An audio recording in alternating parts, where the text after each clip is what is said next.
With DBT 11 a week away from the time this video is posted, I want to try out Dragonic Kaiser Vermillion, a new encounter from this set. As being a fan of the OG series, I'm really curious to see how this latest iteration of the iconic Thunder Dragon will shape up. The deck list I'm rocking today I got from vgparadox.com. Unfortunately, no creator of this deck or pilot of this deck was credited here, but they did get 11th place at the Vanguard Deluxe 2023 Nagia B block, and it's the closest to a topping list that as you can see, VG Paradox has a record of. But with that being said, let's get right into the list here. For the ride line, 1 Spark Kid Dragoon for the starter. The grade 1 will be Red River Dragoon, the grade 2 will be Thunderstorm Dragoon, and of course the grade 3 will be our Dragonic Kaiser Vermillion. The Spark Kid Dragoon, my best guess is just for thematicism because this deck does not require this to be the starter, nor is there any obvious upside for running it, so you can run whatever you want. But for the grade 1, this one makes a lot of sense. The Red River Dragoon, when rode upon by a unit with only Narukami for its clan, can search your deck for up to 1 Eternal Thunderbolt, reveal it, put it into your hand, and shuffle your deck. And Eternal Thunderbolt, as we'll get over to later, is the order for this deck, kind of how Lukier and Maelstrom have their own orders, but this one is more integral to the deck than those two cards arguably are. I mean, as you'll see with Vermillion, you literally need to play at least a normal order to be able to use part of its effect. Thunderstorm Dragoon for the grade 2 makes sense because it's a Narukami to course trigger Red River Dragoon, and it's a nice consistency tool as when it's rode upon by a grade 3 with only Narukami for its clan, look at the top 7 cards of your deck, choose up to 1 Eternal Thunderbolt or card with Narukami for its only clan from among them, reveal it, put it in your hand, and shuffle your deck. So again, be able to fish out more Eternal Thunderbolts, though I don't think that'll be too necessary. More so you'll be wanting to grab some of your other Narukami pieces to start building out a board and facilitating your strategy. Or honestly, you could just find a Persona ride, which is quite nice. And the namesake of this deck, Dragonic Kaiser Vermillion, has 2 skills. The first one being Act Vanguard Circle. Once per turn for a counterblast, you can choose 2 of your units with only Narukami for their clan, and they get power plus 5,000 until end of turn. And until end of turn, when this unit would attack, choose 2 of your opponent's rearguard circles until end of and when this unit battles your opponent's Vanguard and all the units on those chosen rearguard circles in 1 attack. So just a great way to start clearing out your opponent's board. And it's nice that it targets the rearguard circles and not the rearguards itself, as it bypasses some guard restricts. Not too relevant, but it's also nice as those guard restricts might become more prevalent on other cards. But second effect is Auto Vanguard Circle. Once per turn at the end of battle, this unit attacked if you played a normal order this turn, and your opponent's if your opponent's damage zone has 4 or less cards, you discard a card to choose one of your opponent's Vanguard and deal it damage. Just a great way to start pinging your opponent and pushing damage on them to close out the game quicker, but do note that your opponent does get a damage check, meaning they can check a defensive trigger as well. So you do have to be mindful of that when setting up your other attacks and their powers. Moving over to the main deck, 3 copies of Persona Ride. This should be pretty self-explanatory, and I also think it's important for this deck to get that off to just help it push some relevant power numbers with some of its supporting cards. And then 3 of the Eternal Thunderbolt. Even though we can search out one with Red River Dragoon, we really want to be playing this every single turn so we can get the damage ping off of Vermillion, and this also has some very nice relevant effects as well, so I think running 3 makes a lot of sense. So this card can be played from your drop zone and has to be played if your Vanguard is only Narukami for its clan and has Vermillion in its card name. So pretty cool that can be played from drop zone, but its effect is choose one of your Vanguards and it gets the following 2 abilities. Continuous Vanguard Circle. When your opponent's rearguard is hit by this unit and would be retired from rearguard circle, you bind it instead of retiring it. And Continuous Vanguard Circle, if your opponent has no rearguards, all your front row rearguards get power plus 5,000. So nice little power bump to help them hit even more relevant numbers. And both those effects are gained until end of turn, and if this card is played from the drop zone, you bind this card, so you can't just continuously loop it from drop zone. More reason why you need to run more than just the 1 copy. The final grade 3 run of this deck, I feel like is more of a flex slot at 2 copies, and is the Barrio Dignil. Then about this unit attacked, put it into soul, choose one of your rearguards, and it gets power plus 5,000. A nice way to push out some extra power and also get some soul, which will be crucial as you'll see with the grade 2 and the grade 1 supporting cards. Moving over to the grade 2s, 3 copies of the Thunderstorm Dragoon. So this does have a rearguard circle effect that when placed on rearguard circle, if your Vanguard's clan is only Narukami, soul charge 1 and it gets power plus 5,000.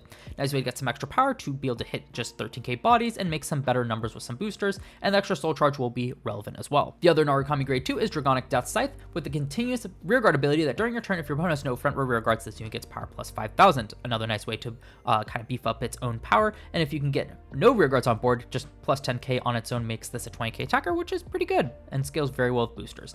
And then Auto Rearguard Circle, when this unit attacks a Vanguard, if you have a grade 3 or greater Vanguard with only Narukami for its clan, you can Soul Blast 2, choose one of your opponent's rearguards, and bind it. If no card was bound, you get to draw a card instead. So guaranteed card advantage off of this one, whether it be minusing your opponent 1 or plusing yourself 1. Soul Blast 2 does get a bit expensive, hence why the Barrio Dignil made sense, and you definitely want to run the Thunderstorm Dragoon for the soul charge, because that cost will add up, and that's actually a pretty good effect for a Soul Blast. Then running out the grade 2's got Drag Ritter Latifa, a triple rare from the set. While it's not Narukami, it does have great synergy with this deck, because auto when this unit is placed on rearguard circle, other than then by a unit card's ability. If you played a normal order this turn, Soul Blast 1, look at the top 5 cards of your deck, choose one card with grade less than or equal to your Vanguard from among them, reveal it, call to rearguard circle if it's a unit card, put it into your hand if it's a normal order, and you shuffle your deck. So just a great way to kind of search out your pieces from your deck, and it's nice that even if you don't find any of the rear guards, but you find an order, you can still add that to hand to be able to set up for next turn. It also has the other ability, the auto rearguard circle. When this unit attacks a grade 3 or greater unit, this unit gets power plus 5,000 until end of battle for each of your opponent's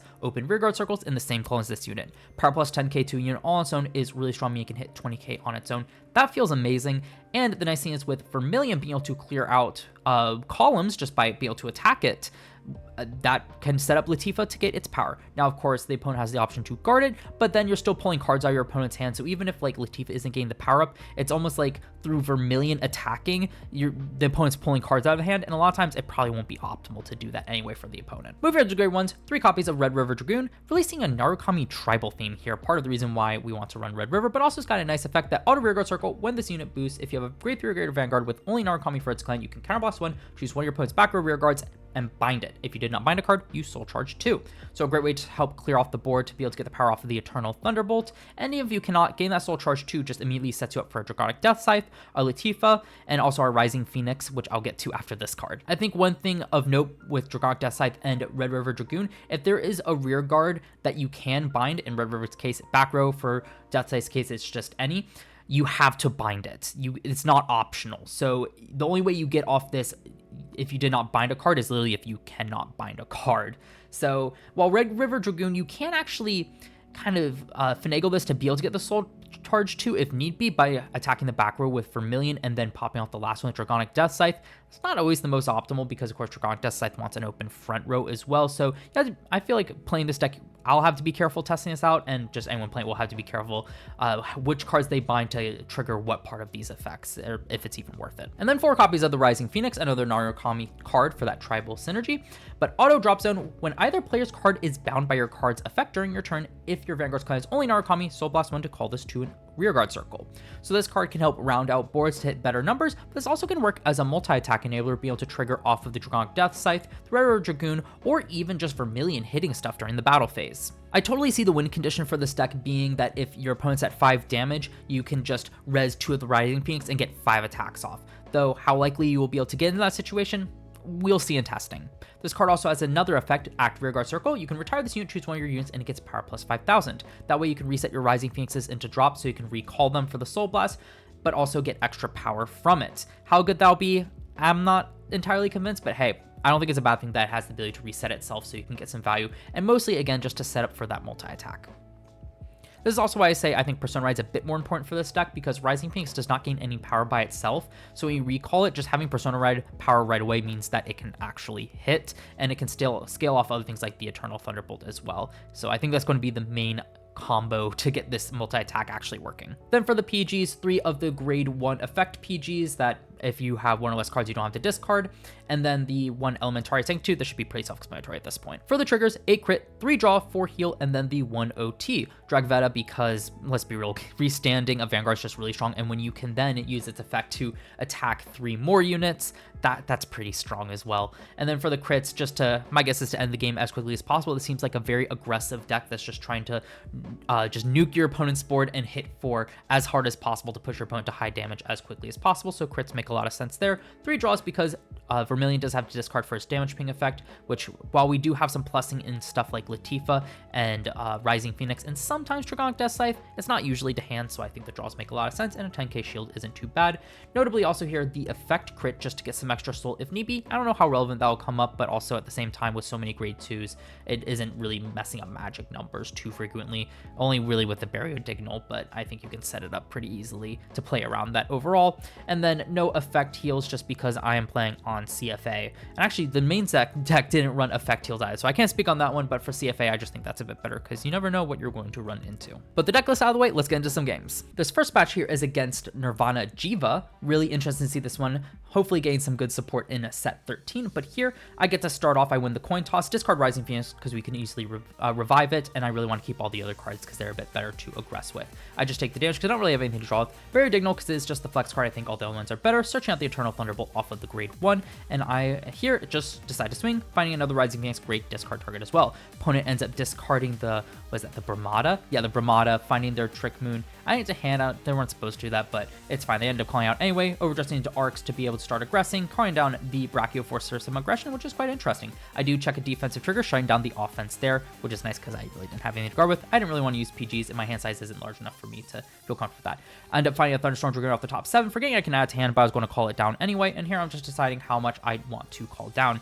Here, I activate the Eternal Thunderbolt, of course, just kind of get it in cycle, then calling out the Latifah, the Soul Blast 1 to check top 5, just to be able to build out a board here. And here, I also have the option to start recalling Rising Phoenix, but Soul is a very limited resource, but I'm not really using the Dragonic Death Scythe because it's not grade 3 time yet. So honestly, probably, oh, I do end up finding a Dragonic Death Scythe anyway, but honestly, looking at this, I do think, in hindsight, calling out the Rising Phoenix, at least one Rising Phoenix to make the Vanguard numbers better, might have been fine, but here I also want to just call the Dragonic Death Scythe to follow up. So here just swinging at the entire front row, which is really strong.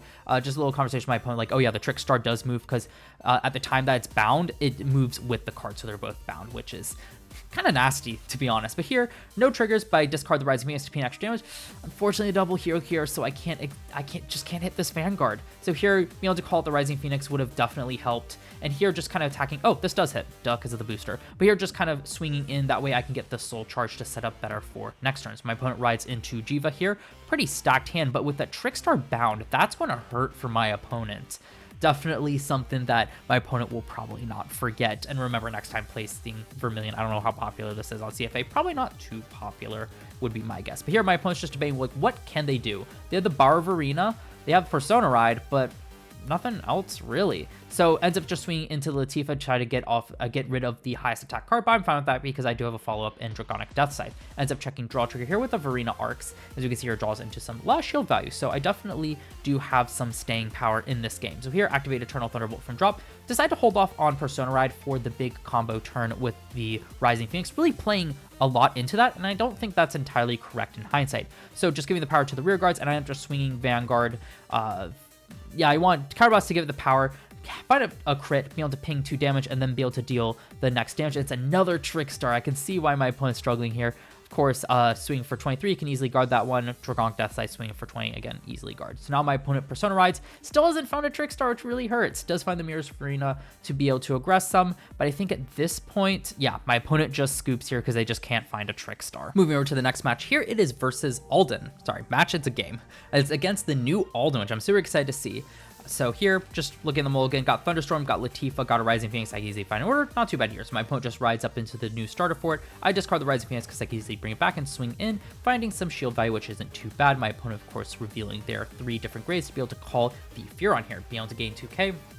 Does not end up discarding for the counters because that would not make sense. Calling the Kyrie to call out a Drilling Angel, just kind of getting more soul set up and just setting up a really strong board early on. Thankfully, I have the cards in hand to be able to defend myself against it. And here I choose to take it just in case.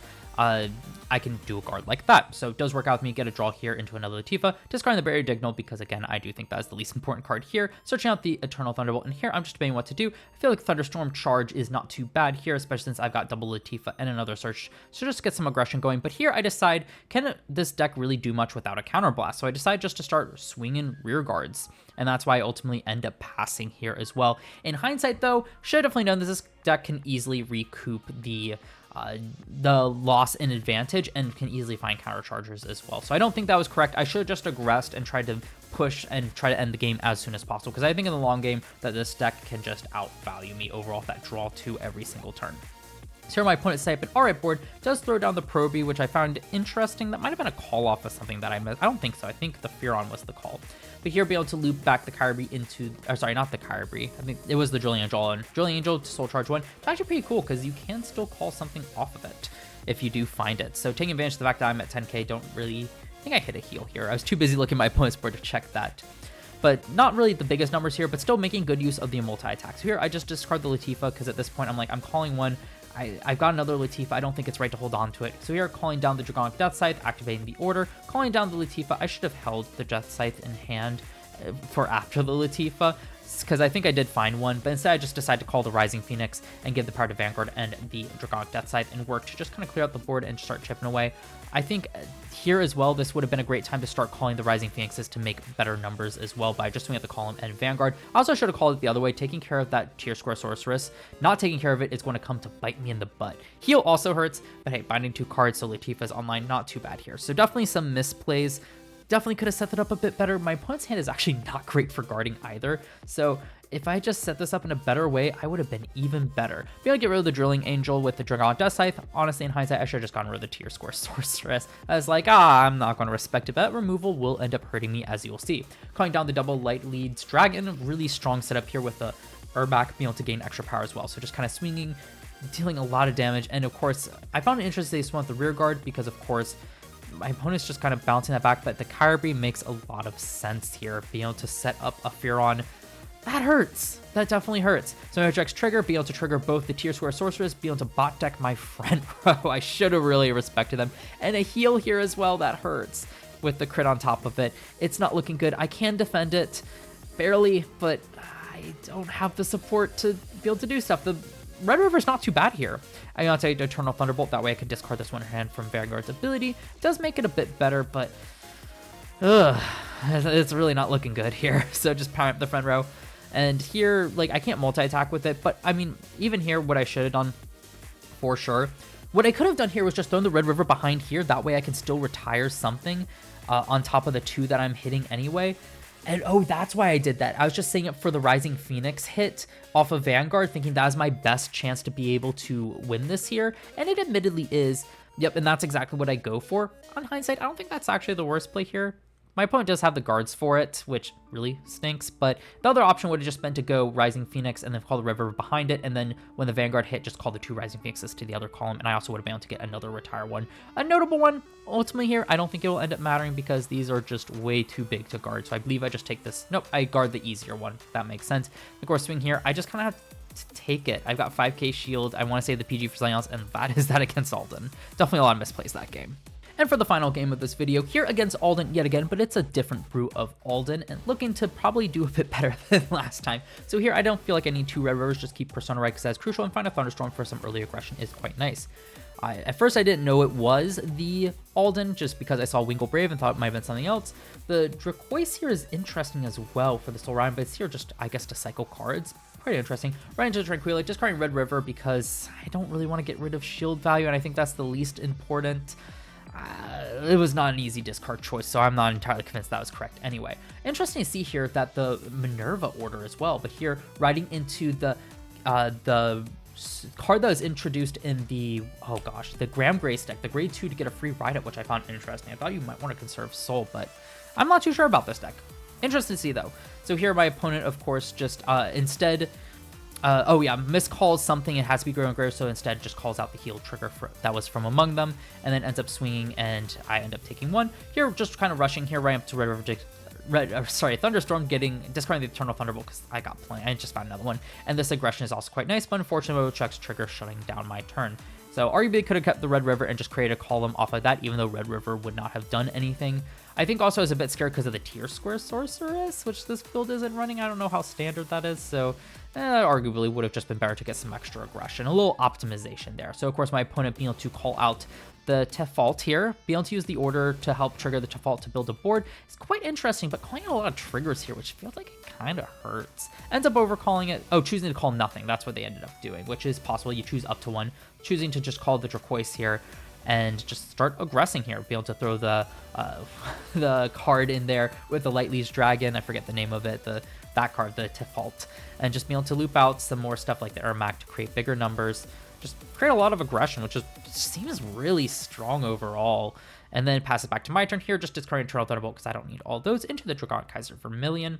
And here, to check top 7, end up choosing to add a Dragonic Death Scythe to hand, even though I only have 1, but the top 5, I believe, did not yield much else. So just using the order from Drop Zone because I see no reason to go -1 in hand when I don't have to, calling out the Dragonic Death Scythe because, well, what else am I going to do?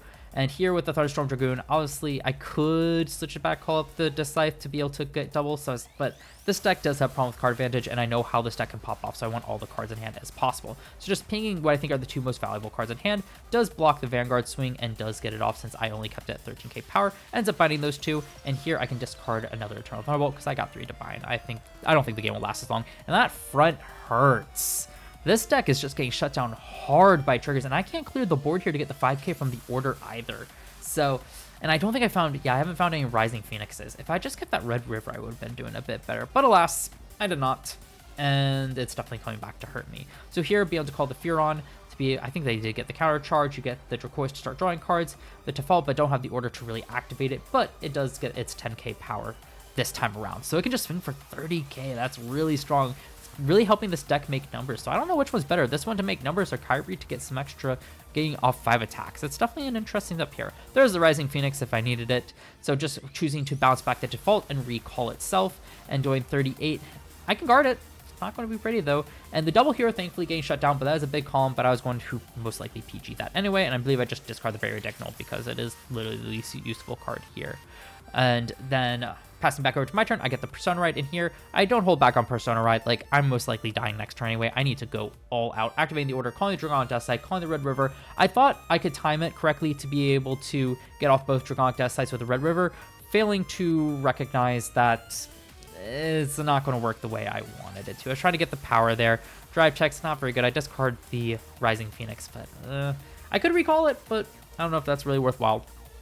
In hindsight, what I could have done was instead attack 2 of the back row units. Then when I swing with this column, I trigger Death Scythe skill first, biting the final one, then use Red River to get the Soul Charge to be able to use the final Dragonic Death Scythe. Would have lost me 5k power, but with this column being so big, it probably would have been worth it. But instead, I just bind the column and just forgo using its effect. So again, misplay there. I could have optimized that way better as well. But here goes into Persona Ride. I got, what, 15, 20, 30k, 40k shield in hand against a deck that will attack most likely 4 times. Not looking very good for me, but actually chooses to swing Vanguard first, not going for the multi-attack, which is interesting, but I'm just trying to decide how can I parse this out, and I just say no guard, I need a defensive trigger, and seeing crit hurts. No heal anyway, so that is the end of that game. So this deck feels like it needs some more support. To be fair though, I don't think I played that optimally at all. There's a ton of things I could have done differently to better optimize my power columns, numbers, managing soul, just a lot of little things that I did not realize until after the fact.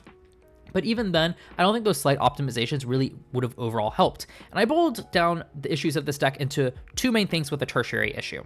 So back to the deck list, and this deck feels like it needs some help. Granted, I wasn't playing it optimally whatsoever. I spotted a ton of things I could have done more optimally that would have helped me at least hit more attacks over defensive triggers and put up a bit better offense and utilize my soul a bit better. But even then, I don't think that would have been enough to ultimately change the outcome of the games. It just probably would have felt a bit closer, and I might have been able to squeeze out 1 game or maybe 2 of them at most. But I boiled down the deck's issues to really 2 things that need to be addressed.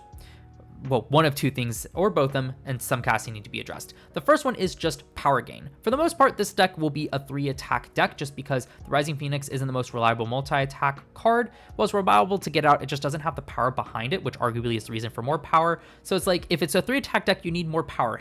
You need to make the most out of those 3 attacks. But if you're going for the multi-attack, you also need power. Well, this deck does give good 5k increments. They're either really hard to get, such as the Eternal Thunderbolt needing empty board, which is easier said than done, or they're too specific or not spread out well enough to really make use of it. It's like the Latifah could have used 5k power to hit over a defensive trigger, but it's not an Arcami unit, so I can't give it to Vermillion. The second issue is just card advantage. I always felt like I was just kind of scraping the bottom of the barrel with this one. While you do have ways to plus to board with the Latifah, as well as Thunderstorm searching top 7, we have very limited ways to actually draw cards to hand, with the best one being Dragonic Death Scythe, and even then, that's only if you cannot bind an opponent's rear guard. So just more plussing would also help this deck. And how I view it is 1 of 2 things. Either you want this deck to be super aggro and just trying to close the game as soon as possible, so maybe just that raw card advantage to hand, just drawing cards, isn't too necessary. It would be fine with the Latifah and the Thunderstorm that way. But since it doesn't have the power gain, then you could justify not having as much power gain by just drawing a lot of cards and being able to play just a grind game, being able to just wipe out a ton of cards on your opponent's turn after turn, and that way, even if you can't hit, you're just kind of minusing your opponent so much that eventually, it doesn't matter how small your numbers or big your numbers are, you're just winning just out of sheer advantage alone. But since the deck has none of it, it would be nice if it had one other, or most likely some combination. And kind of a tertiary issue with this deck is just resources. I don't see that being a big issue if they go for just power gain and be as aggressive as possible. But if you want the grind game, this card needs some resource management, because it's hard to be able to use all these effects with Soul, being able to balance between Latifa, Rising Phoenix, and the Death Scythe. If anything, I would say just give up on the Death Scythe, because that's the most expensive card here. Is the bind really worth a Soul Blast 2 when you can go +1 off of Latifa, +2 with Rising Phoenix? Probably not. So as much as this card seems really good at a service level, I think there are just better cards you get more value off of each individual soul. And either deck will need just more consistent soul charge outside of Red River Dragoon, probably some counter charge to be able to loop Vermillions more frequently, and maybe some other counterblast card, such as like your Red River Dragoons. Yeah, but that's more so for the beatdown, like the long-term beatdown grind game style version. I think it's worth noting that the deck does have a promo coming out, unconfirmed for English, I'm pretty sure, but the Rough Coal Hammer Dragon, which does actually address somewhat both the advantage issue and the power issue, but more so the advantage issue, because auto and Rigor Circle, when this unit attacks, if you played a normal order this turn, it gets 5k power until end of that battle, and at the end of the battle, you make counterblast 1 to draw a card and bind this unit. So it does replace itself, but also swings for 18k, which is quite nice. But as a secondary skill, Auto Bind Zone, when you play a normal order, if your Vanguard has only Narukami for its clan and has Vermillion in its card name, and you do not have a rearguard with the same name as this card, you may call this card to Rearguard Circle. So this card over the long run just nets you so much advantage. You kind of tag out, draw a card, meaning you're helping with the cards in your hand, and then it just recalls itself next turn, so you don't have to commit as much from hand to board, and it can tag out yet again. This seems really good. It does cost a counterblast, but this versus like Red River, I think this card wins by a long shot, and just being able to swing 18k on its own is so nice. It makes such great numbers with a lot of the other scaling effects this deck has. Does this card fix the deck?